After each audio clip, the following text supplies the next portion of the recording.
Hello. Hello, hello, hello. How you guys doing? This music is good for making silly faces. Actually, I have to correct you there and say that it's good for making very silly faces. Silly faces would be reserved for another soundtrack, but very silly faces, yes. So, you might want to up the ante there. Just a little bit.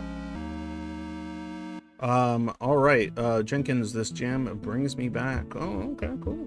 Yeah, Undertale. Fun stuff, great game, great soundtrack, cool characters.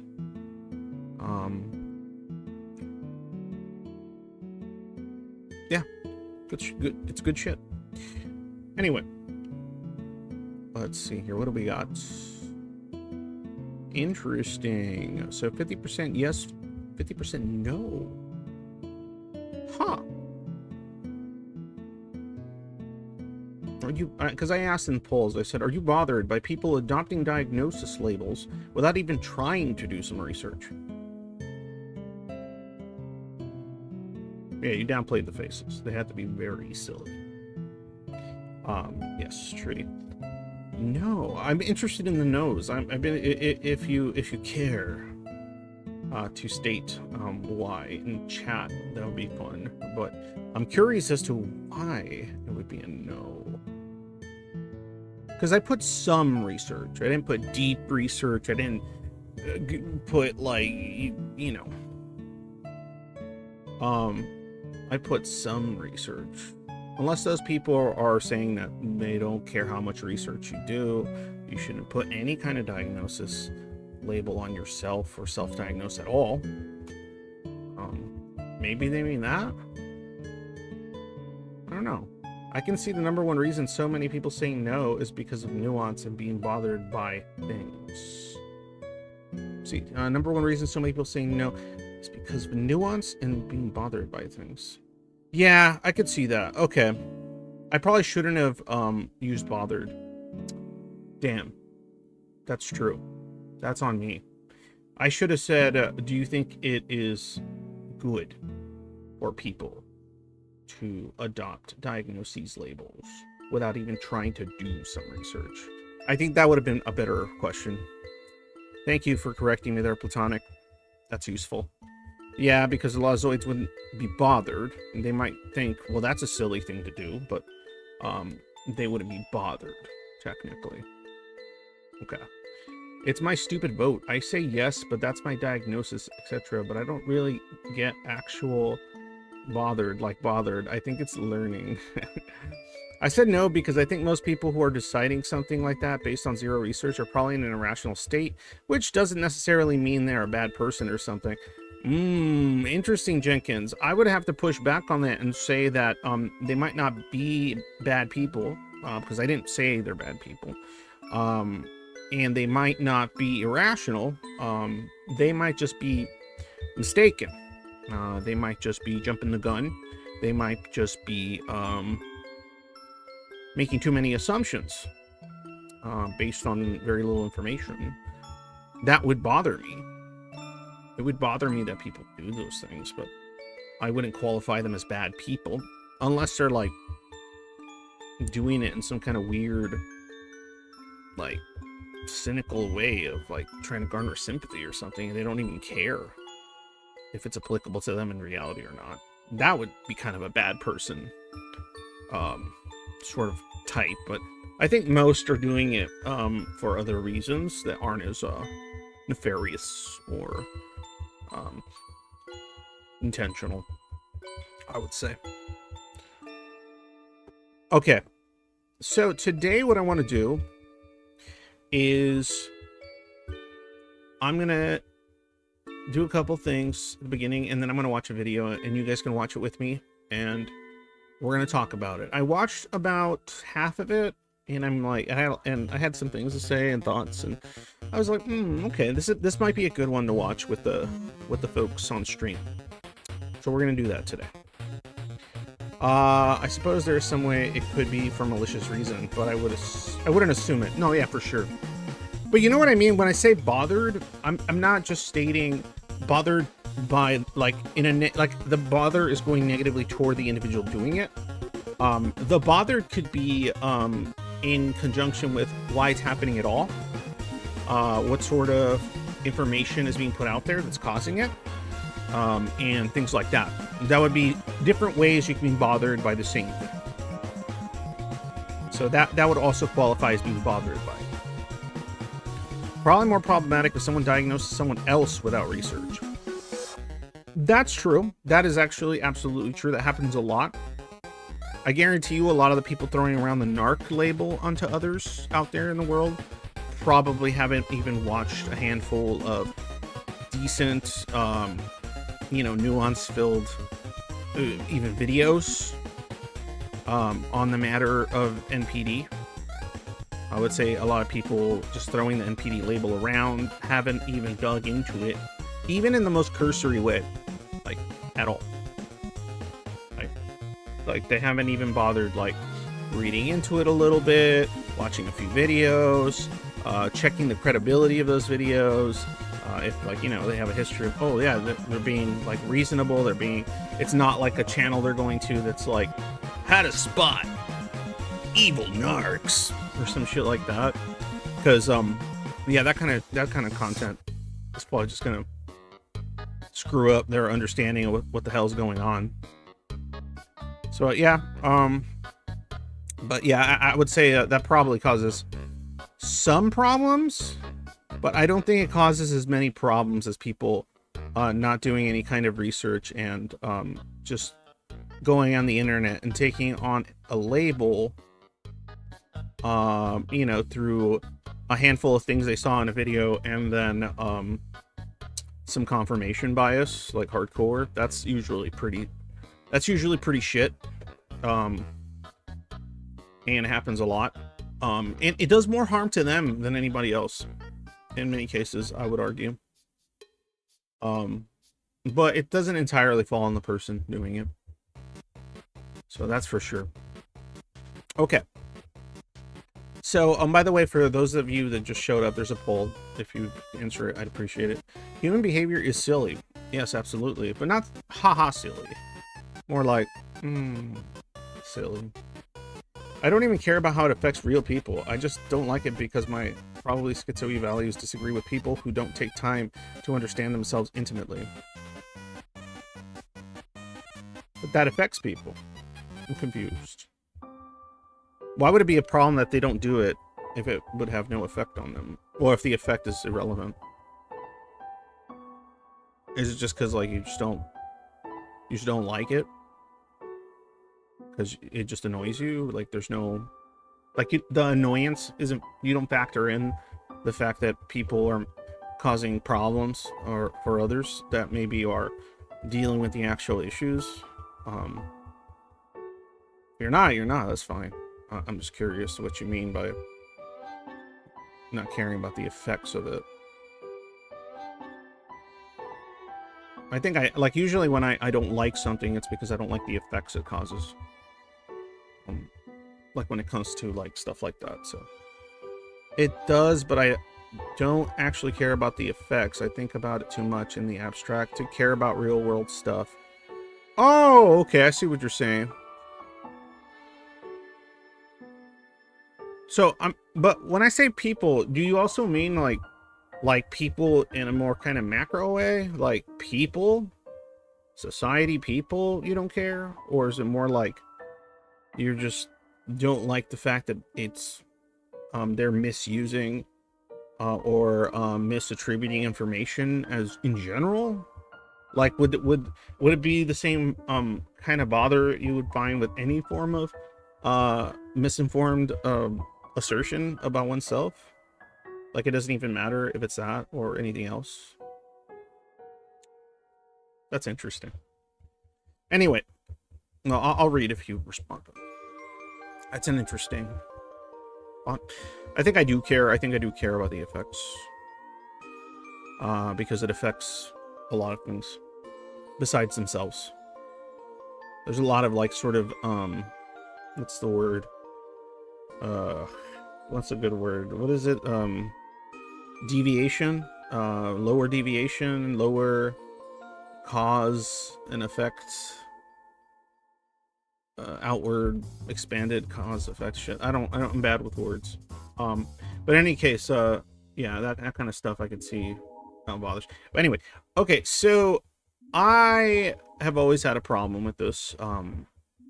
I've always had an issue with, and I think the more, I don't know if they're malicious, but the more, the less savory individuals that do this kind of stuff usually are like, you know, the trait collectors.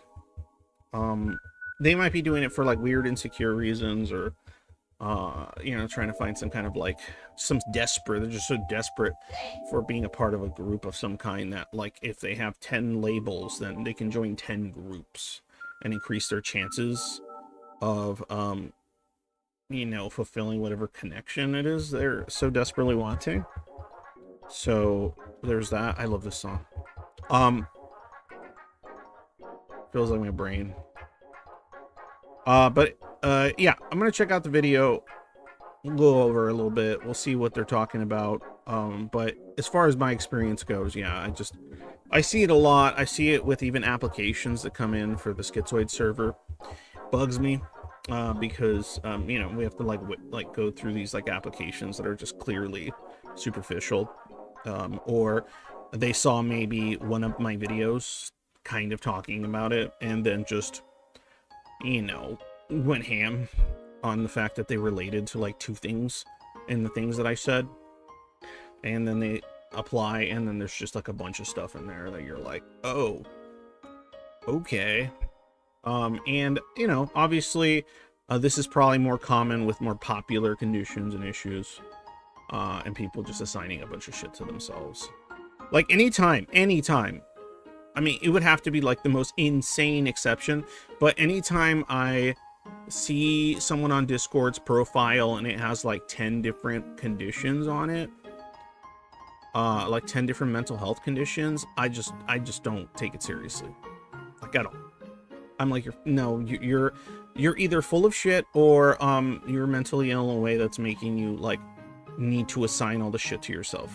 Like, so there is an issue, likely, but your issue is not that you have these 10 things. I just don't buy it. Especially when those things are incredibly contradictory. That bugs me. Like, it'll just be like shit that's like anathema to each other. And it can sort of happen, but like maybe 1, 2. But when somebody's just got a plethora of shit in their profile, yeah, I'm gonna go ahead. I'm not gonna assume bad intent, but I'm gonna assume there's something else happening there. And it's not that they have 10 different things. I would be bothered by it in that context. It's causing a problem practically. I'd not really be mad at them, but I'd be motivated to find a solution to make it less of a slog to deal with. Yes. Yeah, of course. There you go. That's kind of what I'm talking about. Bothered could be that too. That's perfect. That's kind of what, that would be my angle. That would be my take as far as like what bothers me about it. The people doing it bothers me a lot less than what causes people to behave this way. That's like for fucking sure. But anyway, let me move to the video before other people just get bored and leave, because I would like to get to it. And let me just kind of lower the volume on this so we can check it out. All right. All right, here we go. So, one thing that I think could be fun is if you guys ever find videos that are kind of related to this stuff, neurodivergency, schizoid stuff, issues like that. You find a good video essay, you find a good person that commentated on something, and it's like of a reasonable length, or you can just timestamp the section. If I find it interesting, I wouldn't mind doing something like this more often. Just doing a little commentary on something that you can visually watch, so it's not just you looking on my dumb face the entire time talking. I'm only affected by misinterpretation of DID on social media. When someone assumes that what it is, it's not. So how to research, what to research. It would be better with the PD fan club. There we go. Yeah, I can imagine. That's a tough one because DID is so rare. Um, and those that deal with it, it's a pretty big fucking deal. So yeah, for it to be treated as something that people are sort of taking up, and I'm not saying everyone that does this is the case, because that would be silly, but there's like a lot of people that do this stuff in this sort of, they might have some other issue, but they do this weird shit where they assign a bunch of their DID stuff um I guess like quirky alters and stuff like that. And like it's like it's fine if that's what they do to cope or deal with it, and it's like legitimate and sincere what's happening. Like I have no issue with that at all. But the fucking people that like are just like, oh, I have different aspects of my personality that are really in conflict all the time. That's every fucking human. And then they try to like call those things alters.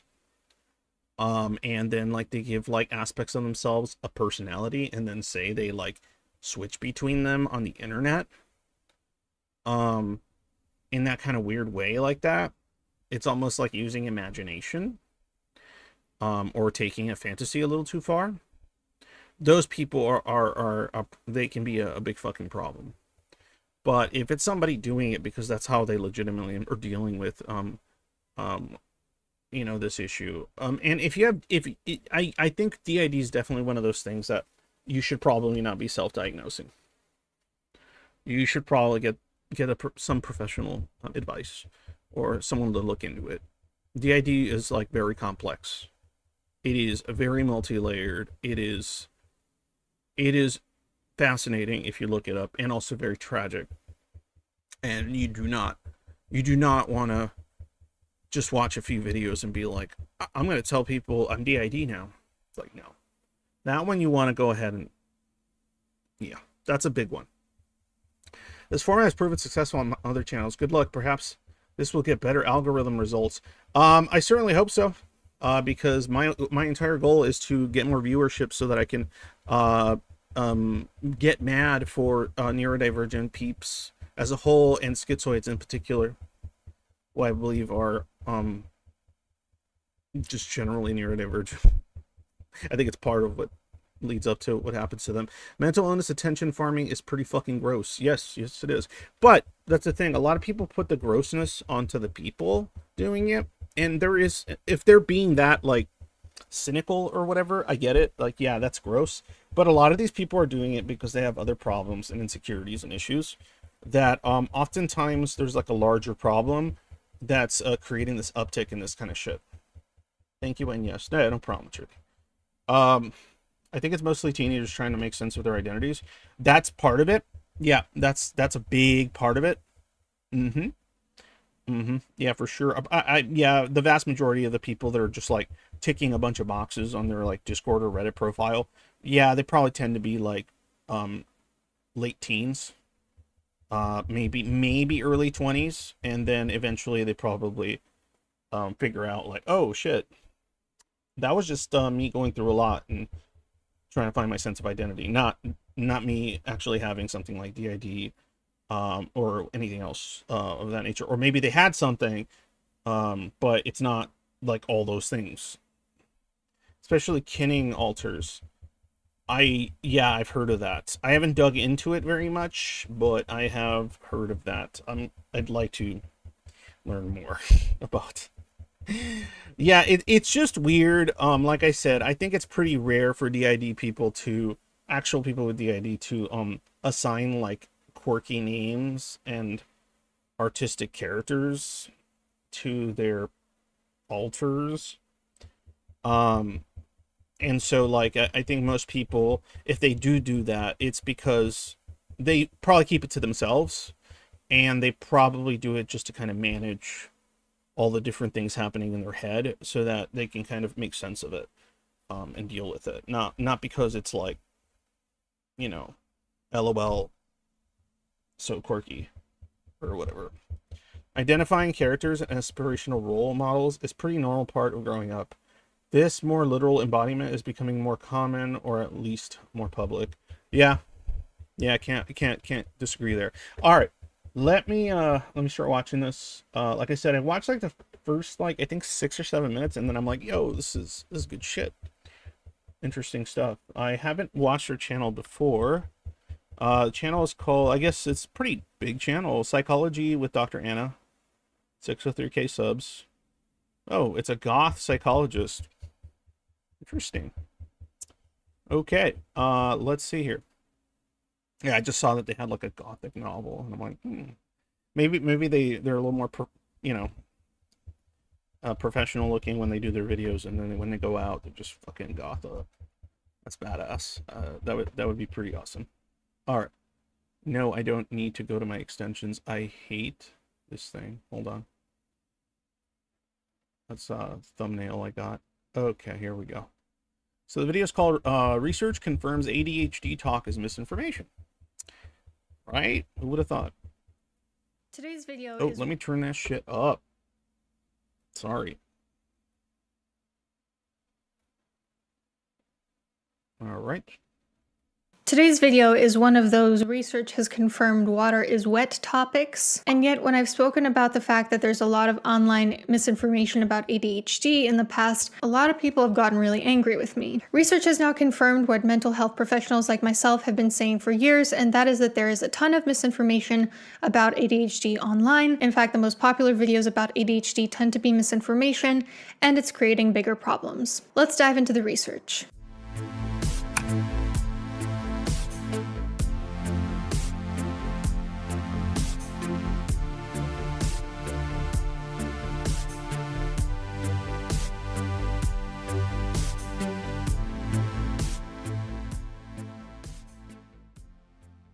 So first, let's start with... I always agreed with the idea that if you're gonna watch somebody's videos, like, and commentate on something, you should always like play their ads and play their promotional stuff, because it's only fair.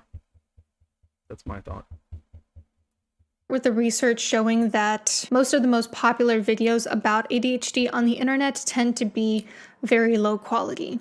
So a 2018 study by Thapa and colleagues analyzed the quality of ADHD information on YouTube specifically, and they found that 38% of them were misleading and only 5% of them were highly useful. 27% were rated as useful and 29% were rated as not useful. So overall, there was more misinformation than accurate information. And obviously none of you guys are surprised by that, I'm sure.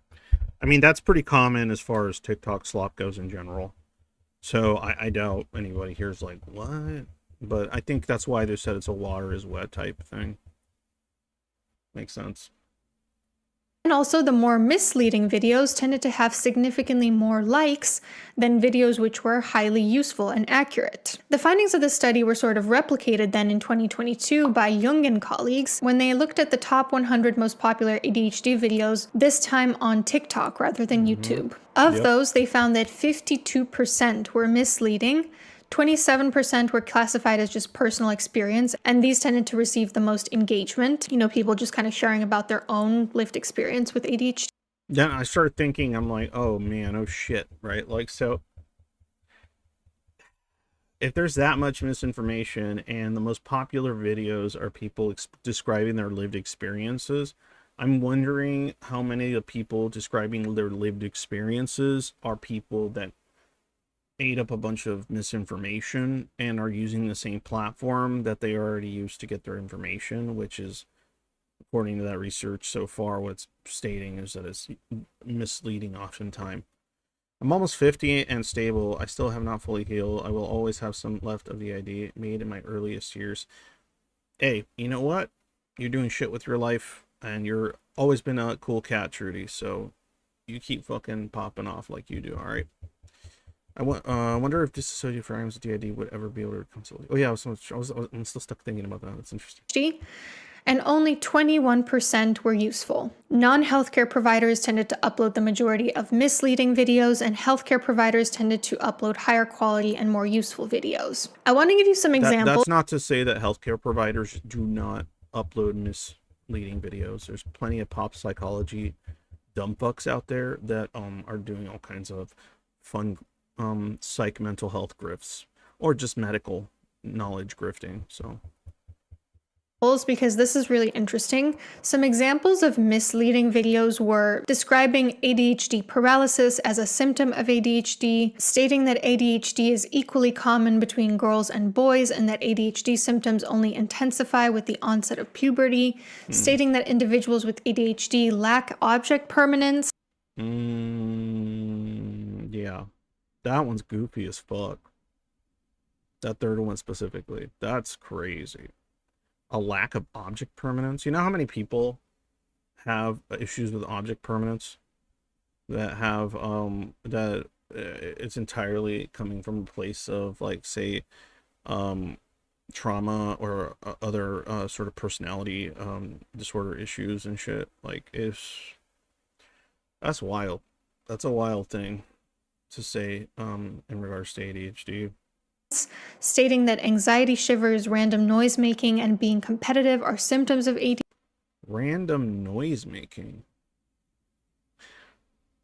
Yeah, no. And by the way, for those that don't know, I am a diagnosed ADHD person and I take my meds. I'm a schizo that takes his meds. Not really a schizo, I'm just being a shit poster there, but yeah, you know what I mean. What are they, like babies? I know. I'm almost 50. Oh, no, I already read that. Sorry. But yeah, that's weird. I don't make random noises. I don't get anxiety shivers. And I'm not highly competitive. Maybe you can blame that on the Zoid stuff.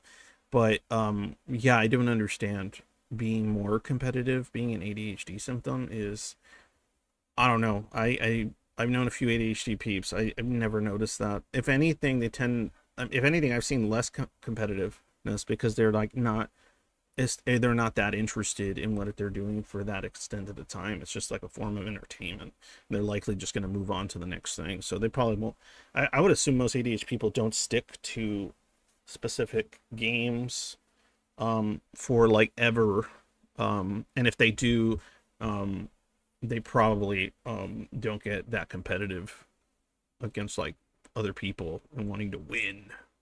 But I don't know. That's just me. That's my experience. So I'm not sure.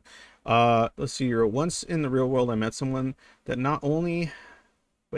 that only people with ADHD experience lack object permanence, but that they also do it with the relationships, real people. That's no. I know there's plenty of ADHD people that are in a lot of loving relationships and they have secure attachments. Yeah. Not having secure attachments is definitely not an ADHD symptom. Now, a traumatized ADHD person or a person that had a lot of bad relationships in the past or have parental issues and stuff, yeah, they may, but that could be anybody. ADHD is yeah. Talking out of their ass, obviously, it's kind of funny how confident they were. Yeah, well, yeah, that's pretty common. ADHD means you don't know others exist when they move out of you. That's I mean, look. I do that, but I don't think that has to do with my ADHD. I think that has more to do with my schizoid stuff. Because I'm really bad with remembering people's names or faces or just about anything. I'm really good at remembering conversations. But like I said, that might be more a combination of some ADHD, schizoid shit, schizo stuff, as well. So I don't think that has anything to do with ADHD itself. ADHD, stating that individuals with ADHD are only either understimulated or overstimulated and that they lack dopamine. I'm sure many of you have come across videos like this on your For You page, and there is a real pushback against people who point out. It's just funny too, because lacking dopamine could be a consequence of so many factors, including life choices. But there is an issue sometimes with dopamine, but that's not like 100%. But I think in many cases, I don't know, maybe this is just my misinformation, but my experience is that, well, my dopamine's being affected by other shit, but the ADHD people that I know that aren't schizoid and don't have those kind of emotional detachment issues and that kind of anhedonia and shit, those people tend to be able to achieve that dopamine, but they usually need a lot more to do so. So there's not a lack of, they just like to have like 3 things running at once. To entertain themselves, to hit that dopamine spike they want. More stuff required because they could absorb more stimulation at a faster rate almost. I don't know. I don't know if it's at a even rate. They might just be kind of being pretty cursory about all three things in front of them, but just the fact that there's three things is keeping things flowing. I mean, I know that I do that. I don't know that I get a bunch of any kind of dopamine. I'm pretty probably dysregulated for a variety of reasons, but point is, like, yeah, like having like a video running plus a video game plus you know, some kind of like tactile thing in my hand at the same time and shit like that on, you know, different screens, and then yeah, that kind of shit. Yeah, that's every day. That's every day for me. Like, I can't. I hate not having stuff like that going at once. It actually makes it harder for me to stay on task, not easier. So I have to just pick and choose what I have. So that's why I'll have you know, mostly yapping podcast that's not really like too intensive, or instrumental music, or a bunch of other shit going on. I almost never used to remember anyone's name or face. Could that be me, an ADHD thing? I'm not diagnosed. That's what I'm saying. I don't think that's an ADHD thing. It might be in the sense that if the people were trying to introduce themselves to you, or you met them when you were already preoccupied with a bunch of other shit in your head. But yeah, I don't know. I don't think object permanence is something that is common, but whatever. Yo, that's not true. That's pretty misleading. That's at the very least an overgeneralization. On the flip side, here are some examples of useful videos according to the study. A video describing that auditory processing disorder can be comorbid with ADHD and that a medical or audiological assessment is required for this to be diagnosed. Explaining that individuals with ADHD may need extra time to find missing items, have anxiety about future tasks, and proper treatment can improve their quality of life. Stating that individuals with ADHD may have sleep disturbances and comorbidities such as delayed sleep phase syndrome. Yeah, like one of the things I saw a while back that was really popular for a while was people saying like, oh, everyone ADHD has time blindness. And it's just, you know, like they try to talk about it like it's some condition that is innate and that the person that's dealing with it can't do anything about it. And that's not true at all. If someone has a lot of trouble with keeping track of time and information, there are means and ways in which they can improve that. It is not something that will remain with them till the end of time. And it depends on the conditions that they're in. I guarantee you, I don't care how ADHD a person is, they're going to be very much aware of time if the situation calls for it, or if they're in a situation in which there'll be like deeply negative consequences were they not keeping track of time. Or I would say time is something that an ADHD person can hyper focus on when it comes to an activity that requires a sensitivity to time and time management. So yeah, maybe when they're distracted by something and they're hyper focusing on it, their sense of time outside of that activity might be affected. I could see that, but within the activity itself, no, I would assume the opposite, but I don't know. I'm just thinking.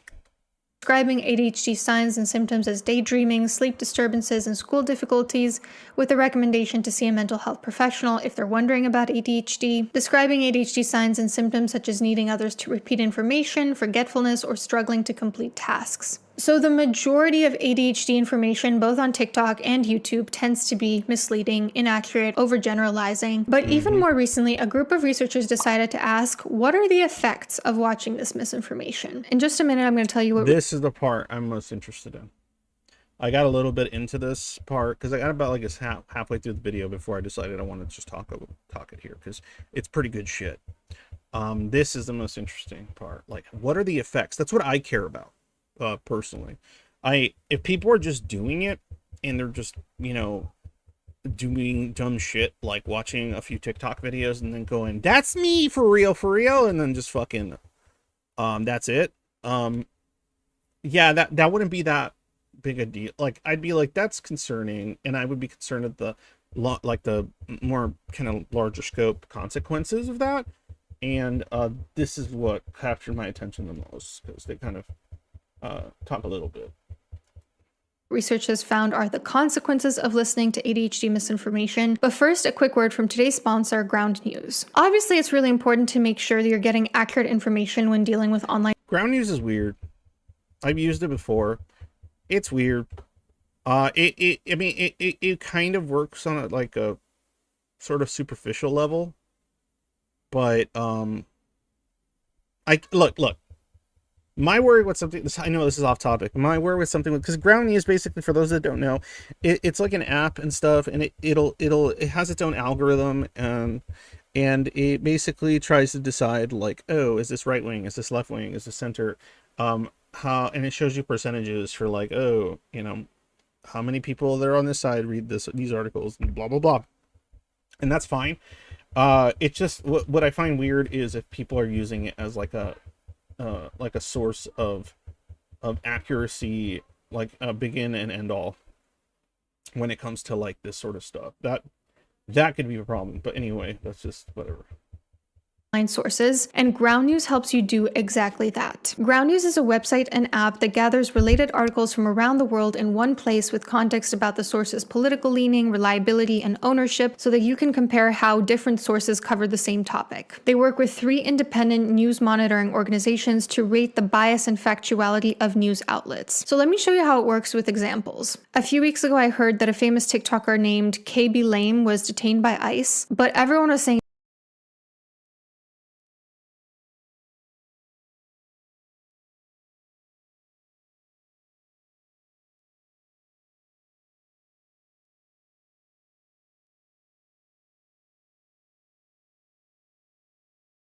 different things about him. Some were saying that he's an American resident, some were saying he's Senegalese, others that he's Italian. It was really hard to get a sense of what was actually true. And as a naturalized US citizen who plans to visit the US in the next few months, a lot of what I was hearing was concerning to me, and I wanted to arm myself with the actual facts of the situation. Well, Ground News has quickly become my favorite tool for understanding news bias and uncovering inconsistencies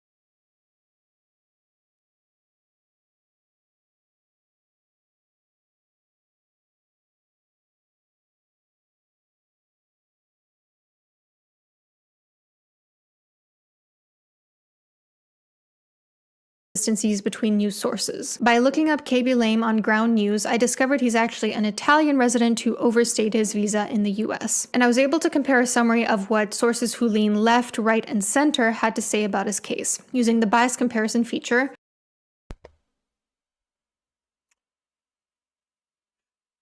Sorry about that. Yeah, no, my mic did not break. I just unfortunately did not unmute it because my daughter came in and I muted it, and then I did not unmute. No, I was just saying that yeah, don't use something like Ground News as your main source of media literacy. It's an effective tool like Wikipedia, where you can look up something and then look at the citations if you want to actually read about what it is. But yeah, it's just wild if somebody's like using something like Ground News and then going, oh yeah, man, now that I use this, I have my media literacy is out of control. No, that's not good. And my ability to discern like political bias is like so good. No, that'd be no different than like relying entirely on ChatGPT to get your info, and then thinking you're so knowledgeable because of all the stuff ChatGPT has taught you.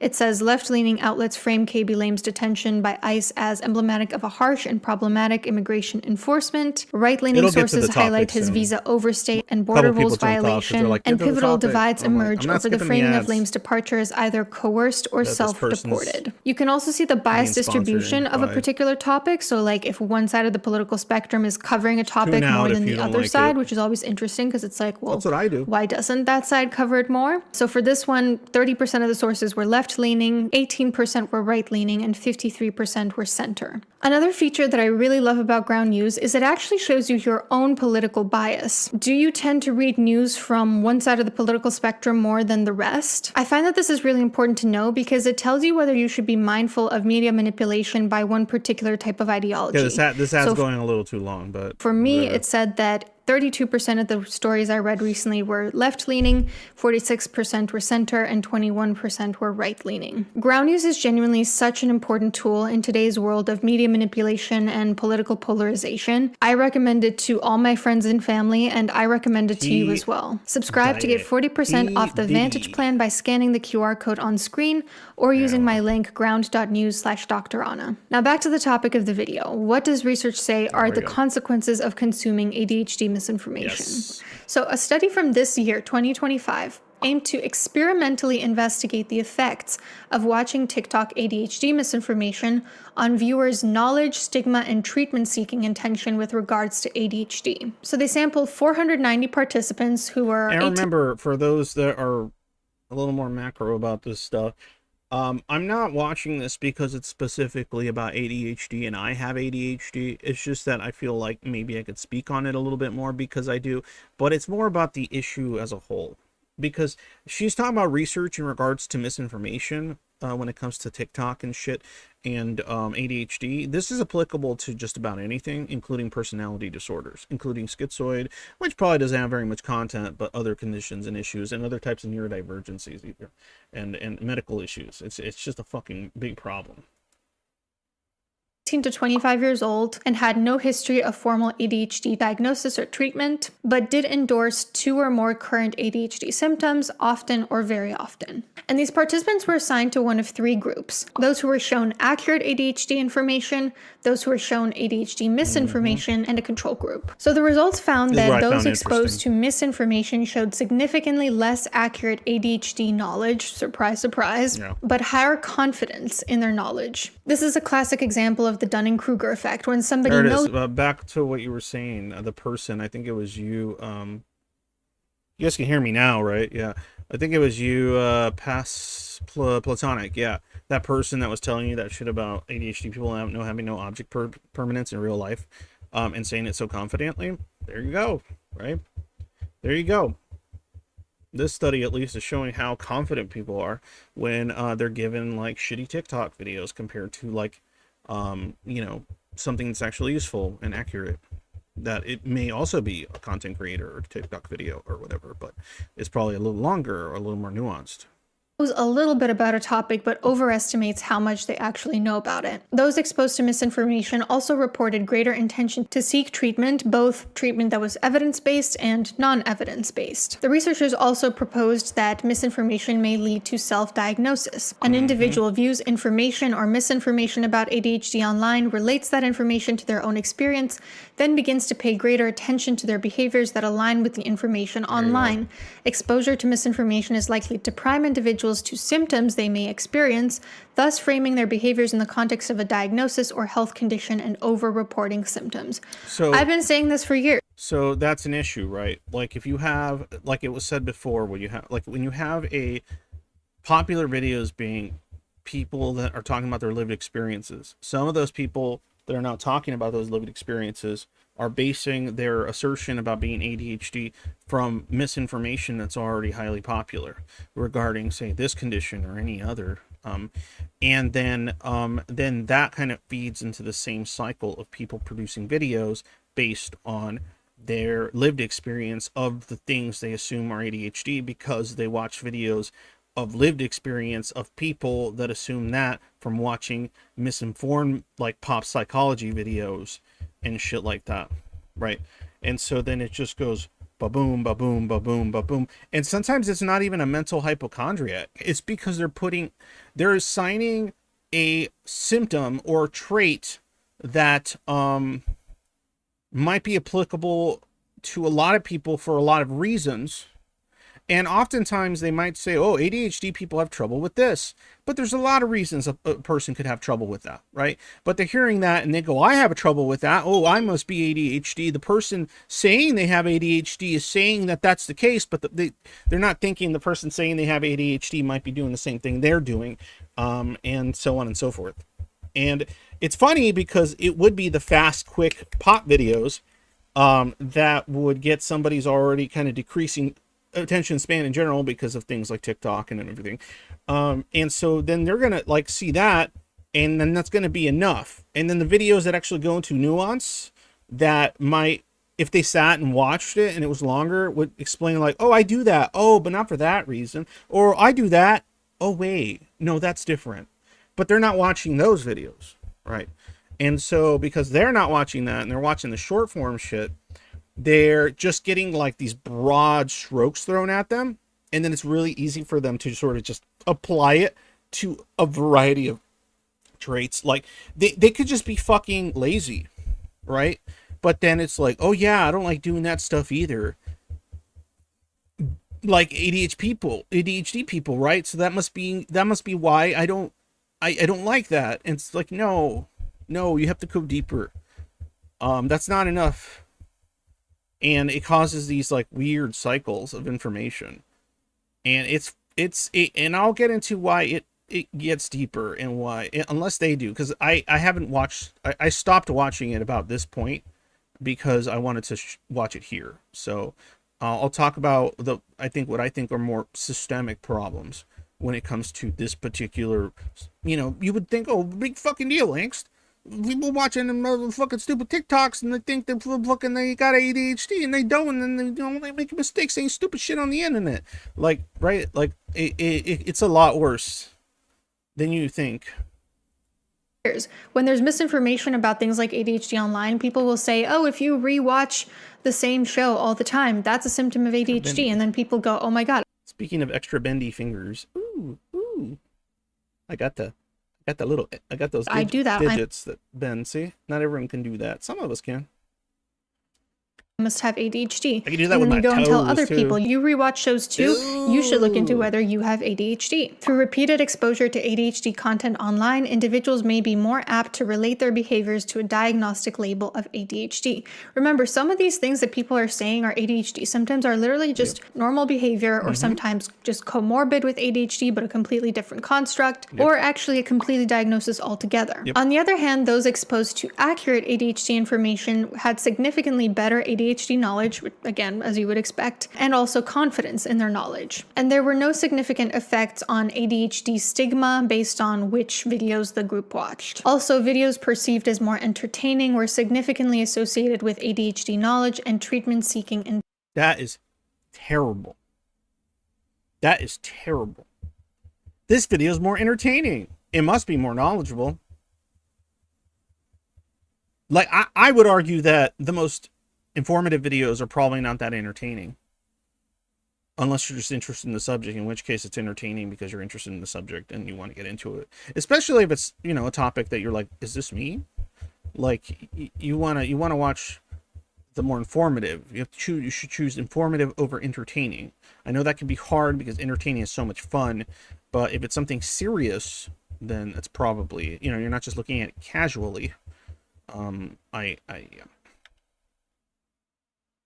Intentions, because entertaining content tends to be viewed as more credible. So the implications of the study are that ADHD maybe you underestimate the role of TikTok misinfo in preventing you from getting your Vyvanse. There we go. I do not underestimate it. That's why I'm saying it's so important. And it absolutely connects to the last angry stream that I was doing. Yes, thank you. Very quick there, Platonic. Good. Misinformation may be overburdening the ADHD healthcare system, such as contributing to the stimulant shortage, because people However, level of confidence in knowledge versus knowledge is not a causative relationship. Yeah. are getting assessed for ADHD who actually do not have it because they were exposed to misinformation about what ADHD actually is, ironically creating greater barriers for those with actual ADHD. Another implication is that individuals who create high-quality, accurate ADHD psychoeducation need to increase the entertainment value of their videos, because that way they'll come off as more credible and they'll also get more engagement, which will sort of push out the misinformation that also tends to be quite entertaining. It's also really important to debunk misinformation. However, the researchers pointed out, I like the most boring reading. The most credible shit is the stuff you need a dictionary next to you. Yeah, I would say if you, I would say it's good to start, if you're getting into like a subject that's a deep rabbit hole, it's good to start general. And then once you have an understanding of the general ideas, that's when you start digging into the stuff that you might need, like couple of Google searches while you're reading it. And, you know, because there's going to be words in there that maybe you context clues and gonna cut it. a recent study discerned that debunking was ineffective. Uh-oh. Daughter sounds like she's having a meltdown back there, but anyway. Effective against individuals who self-diagnosed ADHD, potentially indicating a need for proactive measures to emphasize pre-bunking. And like I said, I certainly observed this on my own video trying to debunk ADHD misinformation. A lot of people saying like, well, you just don't know. It's not all about the DSM criteria. And of course, it's not all. Nope, it's not. We all know that. About the DSM criteria, but when you're literally telling people that rewatching shows is a sign of ADHD, I'm sorry, that's misinformation and people need to call it out. So mental health. Yeah. I mean, yeah, it's an issue because, well, one, if there isn't any proper research of any kind, you shouldn't be making any declarative statements. You could be doing what I do, which I say, this is what I think is true and it should be looked into. And I say a lot of stuff like that when it comes to schizoid shit and some of the ideas and opinions that I have. But to make a declarative enough statement about it that you're trying to correct others on the internet with these sort of like declarative, like, you're spreading misinformation because I know this is true, and it's like, no, you could debate, you can say, oh, I disagree with that, and I think these are other things that should be looked into in regards to this. But yeah, I doubt this person is just going like, well, the DSM says, like, no. And what's funny is that, like, if somebody knows their shit about ADHD, they're not basing, if they're basing all their knowledge on DSM criteria, they already fucked up. Because there's a lot of other factors that could be taken into consideration, pieces of research that, you know, come from different types of diagnostic approaches and shit like that, right? There's a lot. Health professionals, the researcher said, should familiarize themselves with misinformation about ADHD online. Don't worry, this video isn't crazy long. It's like 10 minutes, but so that they can 13. debunk and pre-bunk it. And also they proposed possibly using AI to screen for misinformation. They said like maybe social media can have some sort of AI feature where before you post something about certain topics, it lets you know, hey, like 82. I don't know if I'd be trusting AI to be doing that. I think what would be better is to educate people on media literacy. Just off it. I see what they're saying, but yeah. Because often, like, I've seen AI say, like, dumb shit when it comes to, like, underneath videos, underneath things, that I'm like, what? What does that have to do with this video? That's not what this video is talking about. Why is this here? And shit like that. Sometimes it even feels like it's trying to discredit people that are actually saying something interesting or valid. And, you know, it gets weird. 2% of the claims in this video are false. Can you reconsider posting this? Yeah, see, there we go. That's weird. That's weird. Because that would mean the AI is going through videos and then it's like making like judgments about the accuracy of what is being said. And they could also, I feel like AI could fuck up and somebody could be saying like hyperbolic or goofy shit or just being sarcastic or something. Or like say like her video where she's like listing all the misinformation stuff that was brought up in regards as you know, the types of misinformation that they use for the study. You know, what if it picks that up and goes, this video has this much misinformation, because she's stating the statements, but she's not, the context isn't being, you know, me know what you think about that. And then there's one more study that I want to talk about. This is also from this past year by Kasarava and colleagues. This one actually contained 2 studies within it. Study 1 had you guys get it. Yeah. 2 psychologists with expertise in ADHD evaluate the top 100 ADHD TikTok videos. And again, they confirmed that less than 50% of the claims were accurate despite their massive population. That is horrendous. Horrendous. Get AI to teach internet literacy. Oh my god. Yeah, no, you need human beings to teach you about media and internet literacy. You do not want AI teaching you internet and media literacy. That would be very, very bad idea, at least as of now, and the way it's being trained and what's been happening with it. They had amassed about 500 million views altogether. And then study 2 had 843 undergrad students be asked about their ADHD viewing habits on TikTok and their perceptions of ADHD. And then they were shown the top 5 and the worst 5 rated videos from the psychologist in study 1. Overall, the students viewed the top 5 videos less favorably and the worst 5 videos more favorably than the psychologist did. They did view the top 5 as more worthy of recommendation than the worst 5, but Ooh. the researchers pointed out, this suggests that young adults don't always evaluate ADHD videos in a pattern that converges with psychologist judgments. Interestingly, see, when I read this, I'm like, yeah, that's really interesting about ADHD, but I highly doubt this is ADHD specific. I'm pretty sure people are fucking doing this for like everything that has to do with mental health topics, disorder topics, medical shit, everything, right? I mean, you got to think about it like this, like political stuff, obviously, duh, right? There's all this kind of tribalism involved in it, right? Mental health, ADHD, neurodivergency shit, it doesn't have that as strong of like a tribalistic nature of bias, but there's like these internal biases and other issues, right? But the fact that it's not as divisive and it's not as easy to be taken in as, say, something like politics, and it still has this rate of like bad media literacy, that's rough.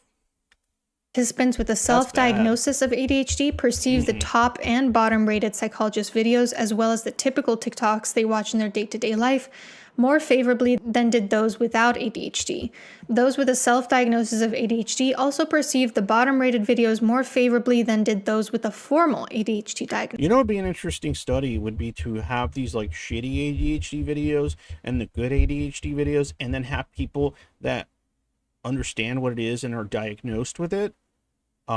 Maybe people in their like 30s that have known for a while about this stuff, and whatever, and then have them judge the videos.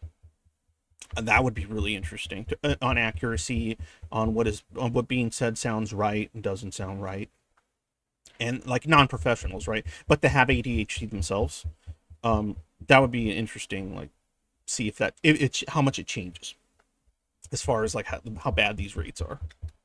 Diagnosis. On average, participants estimated a pretty massive amount of the general population have ADHD. They estimated that 33% of people have ADHD, which is much, much higher than the actual rate. And they estimated that That's wild, dude. They estimated 33% of people have ADHD.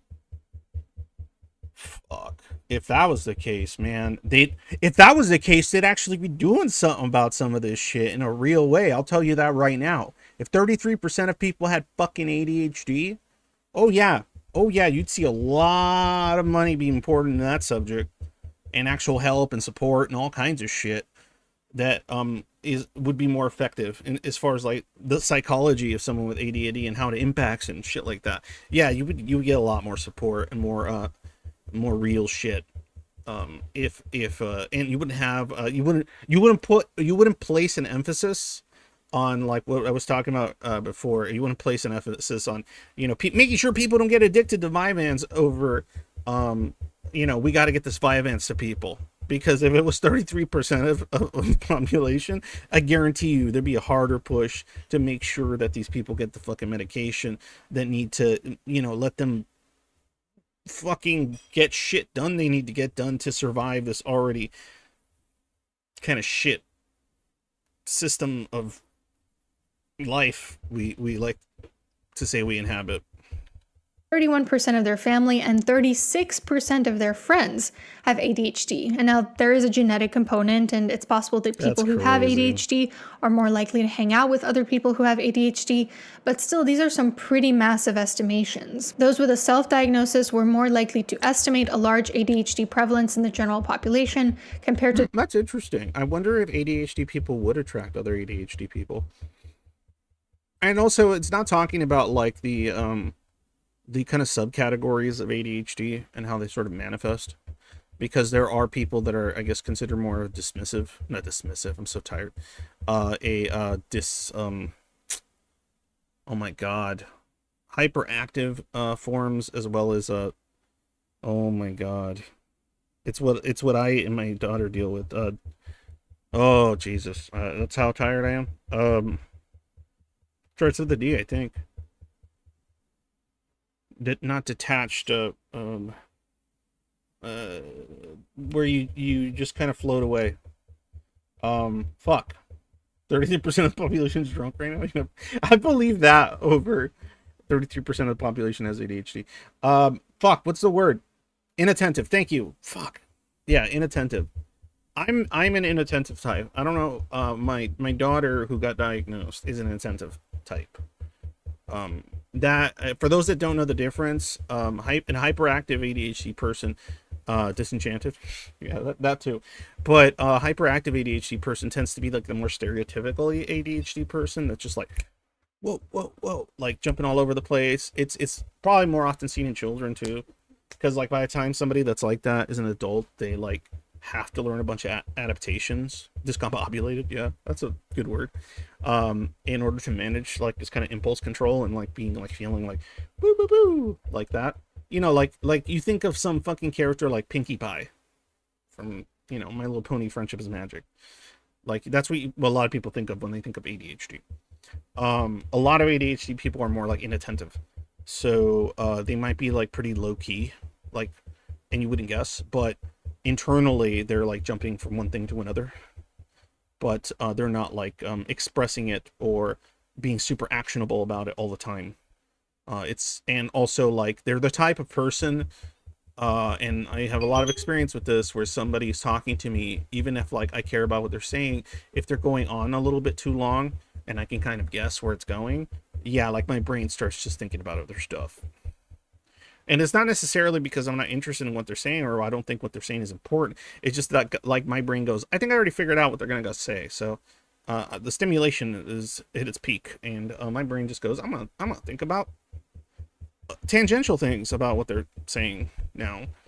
And you know, medication helps a lot with that, so that if you know your boss is talking to you about some shit, you don't want him noticing that you're fucking like drifting off into space. Because people get really sore about that shit. So it's not good for your career path. Those with a formal diagnosis, and those with an ADHD self-diagnosis also tended to watch significantly more ADHD TikTok content than those with no ADHD, and significantly less than those with a formal ADHD diagnosis. Again, pretty interesting. Now, obviously, given what I do for a living, I think social media can... Yeah, I would assume people that have an ADHD diagnosis, and even people that say have gotten to the point where they take medication to help them out with some of that stuff, I would assume those people don't give a fuck about watching ADHD TikTok. That's what's funny. I would honestly think that a lot of people that watch TikToks about a certain type of neurodivergent issue, a lot are probably the people that they're not the ones. Yeah. Like it's one thing if you're like, you have a content creator or two, right? But if you're like watching a bunch of shorts about the condition you're already diagnosed with and you already have an understanding of, because hopefully you did some digging, especially after you got diagnosed, if you didn't already assume it because of your research and then got your diagnosis. But yeah. be a wonderful tool for psychoeducation. It can provide valuable information and tools to people who otherwise have barriers to receiving healthcare. However, I think we need to be mindful that the majority of ADHD information on platforms like TikTok and YouTube is, according to the research, according to experts in ADHD, misleading, overgeneralizing, or sometimes flat out incorrect. A very small minority of the videos on this topic are actually accurate and high quality. And when people are exposed to a large amount of misinformation, that results in incorrect self-diagnosis, the pathologization of things that are actually normal or maybe are attributed to a different mental health issue, an overburdening of the healthcare system, which makes it harder for people with actual ADHD to access. I'm so happy she said it. I'm so happy. Too bad it's just the end of the video, but that is what concerns me the most. And it further perpetuates misinformation too. Now, understanding how to assess the quality of a piece of media is an important component of media literacy, and I actually made it's like the component. Entire video on that, so you can check that out on the next screen if you're interested. Take care and see you soon. All right, so fine video. Glad it brightens it up. Glad it goes over some of the research on this. Maybe check out our media literacy video. Maybe I'll watch that later. It's not really as relevant to this, but you know what I talk about. I'll see what's up. But in any case, if this is her style of video, I'm gonna go ahead and say that like she's probably at least a little more decent at conveying information that's accurate compared to TikTok shorts. I'll go ahead and lean into that. I might be incorrect. For all I know, hi, Ion Elu, I don't know. Lurk? What? Yeah, okay, hi. But in any case, I would assume that, yeah. Like I said, unless they have a bunch of videos that somebody's gonna be like, don't watch this channel. She's got videos where it's full of misinformation. And I've never seen her videos. So, in any case, so let me get into what I'm more concerned with really quickly here. So yes, last time I was kind of going on about how medication, right? How a lot of neurotypical people and maybe a handful of, I was out, like in my mind, I'm like, wait, autistic people are probably not going to be taking drugs like Adderall and Vyvanse to get euphoria and be manic for fun. And so only because like I'd imagine something like ADHD medication would probably fuck with a lot of autistic people, especially if they're not ADHD, in a negative way. They're already overstimulated as it is. I doubt that shit's going to be great. And something they're seeking. And a bunch of schizo people already, people on the, more macrosociative, schizoid thinking, they're probably likely going to be the kind that takes the least amount of medication because of certain concerns and because of the fears of losing their creativity, losing their sense of self, right? A lot of medication do not do that. They don't do that. I used to think that. That's why I stayed away from them for so long, because, it's a fear. It's a fear of losing oneself, especially as a Zoid, right? Losing that autonomy and all this kind of shit, right? And it doesn't do that shit. And there's some medications that can make you feel that way, and those are the ones you shouldn't be taking. That's why you try different things. And that's what I do. But I was talking about how you have all these neurotypical people taking stuff like Vyvanse and Adderall because it gets them high. It makes them feel euphoric. It makes them manic. They stay up all night. They get a bunch of shit done. Like if they're in college, you got college kids taking it, ODing and shit. And you got like people mixing it with stuff, using it as a party drug, dying, shit like that. Same thing with like things like Xanax and whatever else. And so then that stops medication from getting into the hands of people who actually need it, like myself and other people with ADHD.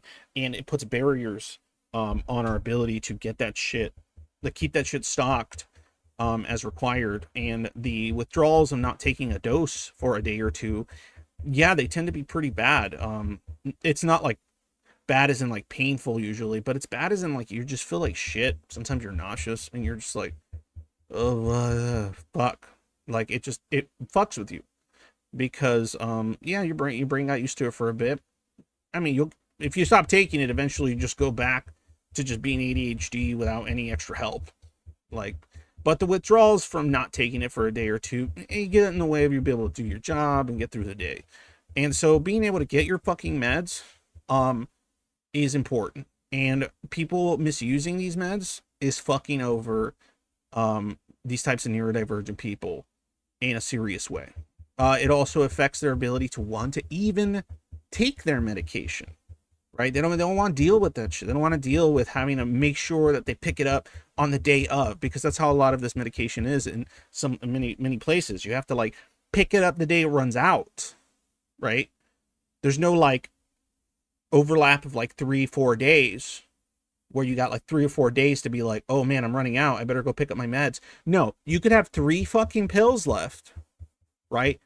And you have to wait till that last one is used up, because they'll only give you like 30 pills a month max. This is like federal shit, because it's like an amphetamine and people are using it to fucking get high.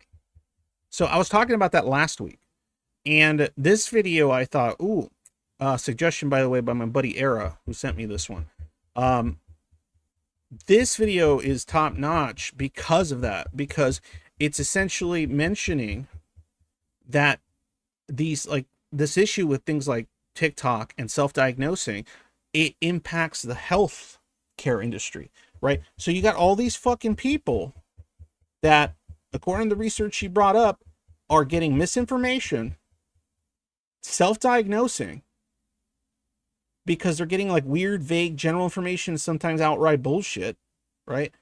And then going to their doctor, right? Not even their psychiatrist. Sometimes there's, because just so you know, you can get something like Adderall from your general in a lot of places, right? You don't have to see a psychiatrist to get something like that, unless I'm stupid and wrong about that, and it might be state to state basis if you're American. I don't know how it is in Canada and other places. I can't get my Vyvanse because my doctor got flagged and he's too paranoid. Been on it since 2007. Fuck.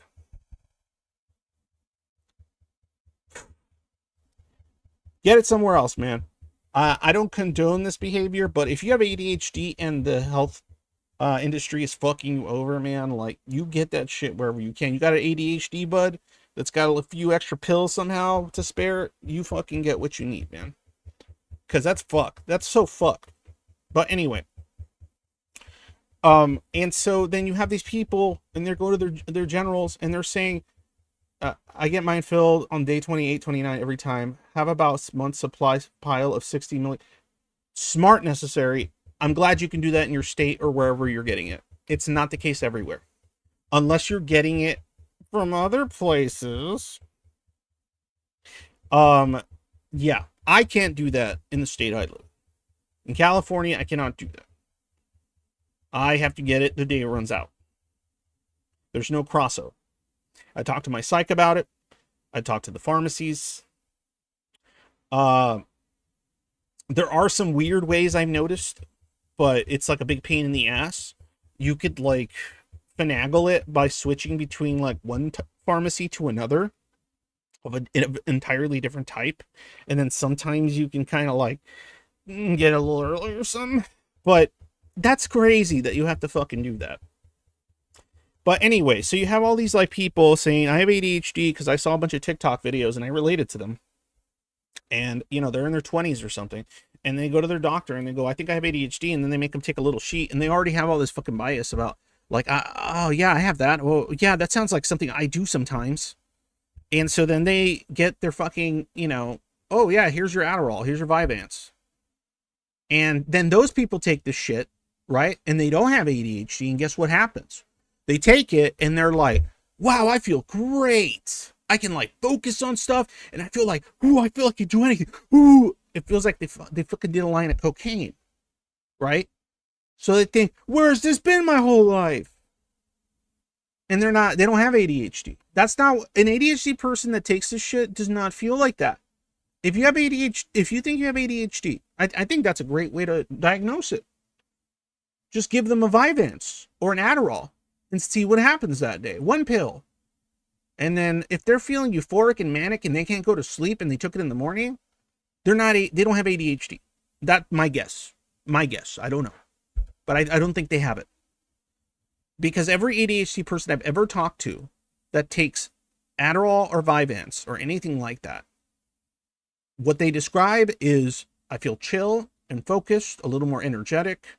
but I feel like I can decide what I want to focus on and kind of hyper focus. I can decide where my hyper focus is a lot easier. Even if it's something I find not stimulating, I could still focus on it because I need to, because it's productive. It helps with that. That's the description you should be hearing from an ADHD person taking this. They might be describing other, like, what's the word? Side effects, usually negative if they get those, right? Some do, some don't. Just depends. That's why you try different things. But point is, if you're feeling manic and euphoric and it's keeping you up all night, they're giving you the wrong medication. And so then you have all these people that claim they have it, go to their doctor gives it to them, psych gives it to them. They're just so fucking convinced they're getting misinformation about it. And then they become addicted to this shit. And they become addicted to it because of the euphoric feelings that it's producing, which it shouldn't be. It should feel like the radio finally stopped switching stations if you're truly ADHD. Boom, there it is. It feels like you control the dial a lot easier. It helps you control the dial.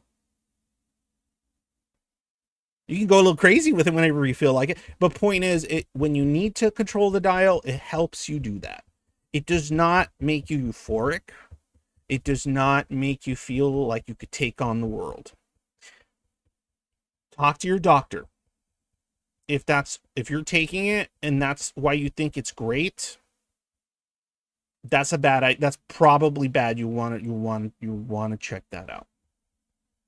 The only time ADHD medications make me feel like wired is when I miss a dose and then I take it. And then I feel a little wired, but I still pretty focused. But then after I take it again, then it's just kind of like, oh, I can focus. But the wired energy goes away. It feels like maybe, I'm guessing, what having a little bit too much coffee might feel like day one. That's about it. But yeah, if you're like, wow, man, I can do anything. I'm up all night. I'm gonna write a book. Whoa, like, if it's doing that to you, yeah, talk to your doctor. Some bad's happening, and that's how people get addicted. And people get addicted, and they get fucked up, and then they're breaking into pharmacies and shit, and they're trying to get more, and then that causes regulation, which then fucks over the people that need the medication. And one of those reasons was listed in that video. Fucking people watching TikTok videos and thinking they got ADHD. And a big chunk of those videos, as the research suggests there, is a bunch of horse shit. But the horse shit entertaining videos are the ones that people like. And when people like things, they think they're more credible, which is a problem with just general media literacy that people have. They don't teach you media literacy in high school. They should be teaching you media literacy in high school. That should be a fucking whole semester class. Media literacy. Like how to not get fucked over by bullshit information on the internet. Should be a course.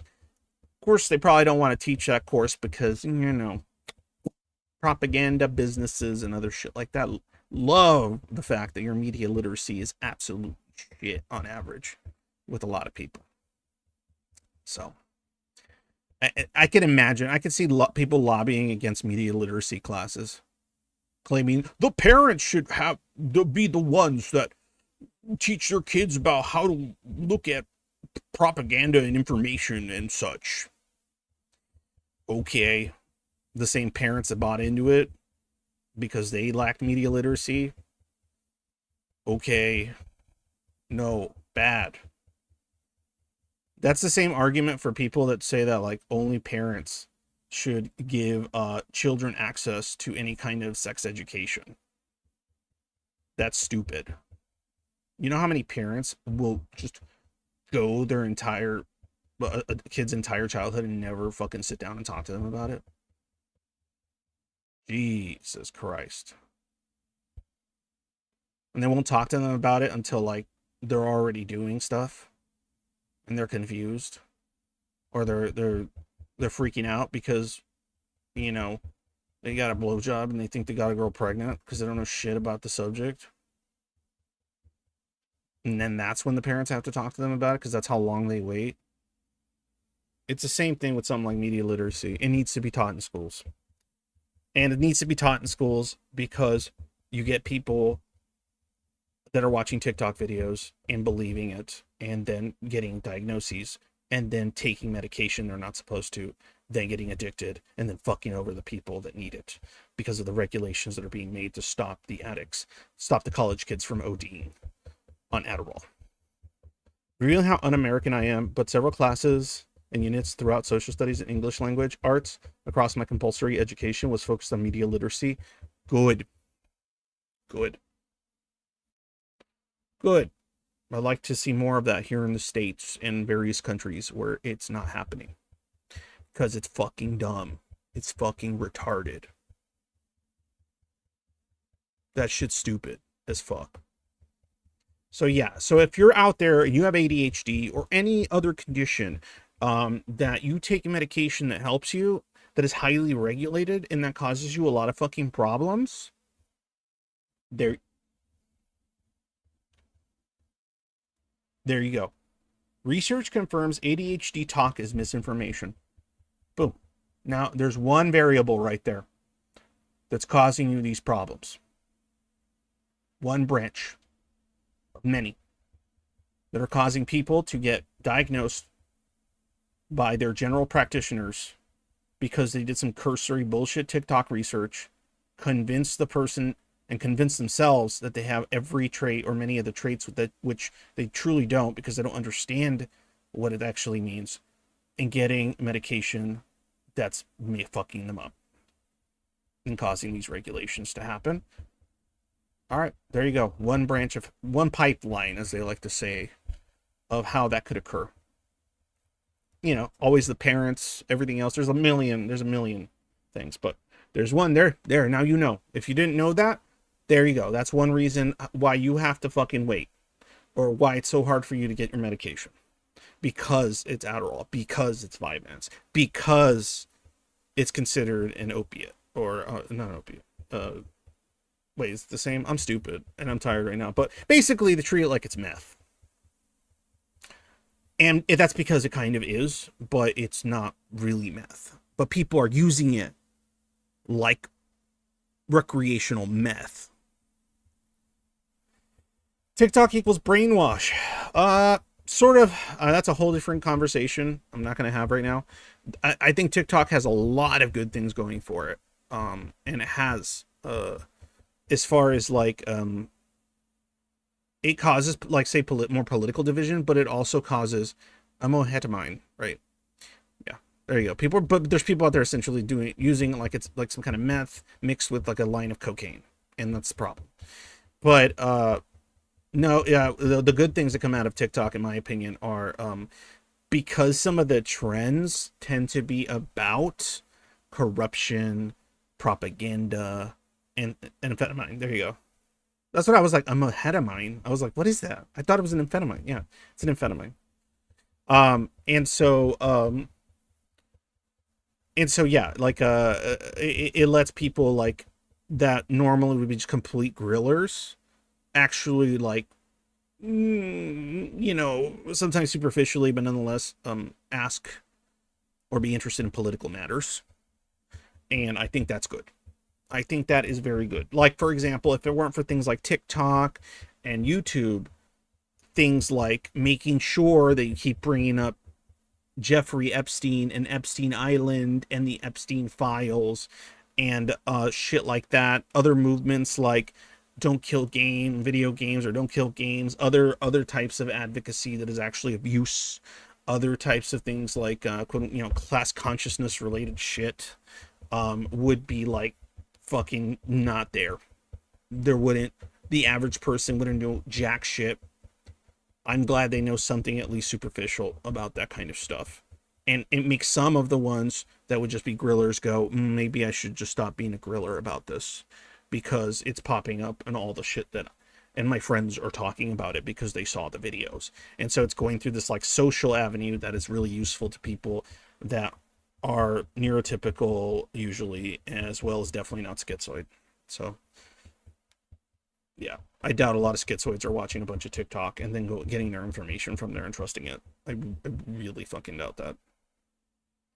They're probably like going like they're probably too misanthropic in many ways to do that. I'm not saying all schizoids are misanthropic, but I'll say that a lot of them have misanthropic traits that they often don't take any action besides avoiding people. All right, guys. Well, 13 votes, 85% yes. Yeah. Okay. So hopefully, if what I said and what I discussed made you change your mind about what I meant by bother, there you go. You can always show that. All right, guys. Well, thanks a lot. I hope you like. I'm not going to do this format every time, but if you guys send me a video and it's like 10 minutes, 15 minutes or less, I'll cover it on Saturdays or Tuesdays and talk about it if I'm interested. I'm not promising you anything. If I don't get a video or don't find one, then I'm just going to ramble like I usually do. But either way, you're getting rambles. That's why I want the video to be short, because you guys are here for some stream of consciousness, fucking macro-associative schizo rambling that, and also advice and help and support with ADHD question. ADHD, well, I could, but schizoid questions specifically, because that's kind of like my forte. So, couple things before you guys leave, please. If you like the channel, Patreon is basically the only source of income I'm getting for doing this shit right now. I'm not really getting a lot of people, even though I offer it. I'm not really getting a lot of people, and I can imagine why, because Zoids be like signing up for doing sessions with me for like I hate the term, but coaching or life coaching, because I'm not a therapist, regarding schizoid shit, because I've overcome a significant amount of it. And most of my issues I have today have a lot less to do with schizoid stuff and a lot more to do with other issues. But that's because I fucking busted my ass trying to find ways to improve this shit for both myself and other people that I'm trying to advocate for. But I do offer that stuff. You can DM me on Discord if you're interested. You can send me an email. You can leave a comment and I'll give you my email, whatever. But it's, I try to charge a small amount compared to other life coachy type people, which charge insane amounts of money. And it's fucking dumb for really, really like much dumber shit. But in any case, yeah, I do like $50 an hour. But if like you're broke, I can work something a little bit better out.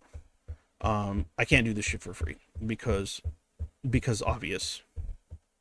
All right, peace out, guys. And as usual, when day is dark, always remember to get fucking mad. Goodbye.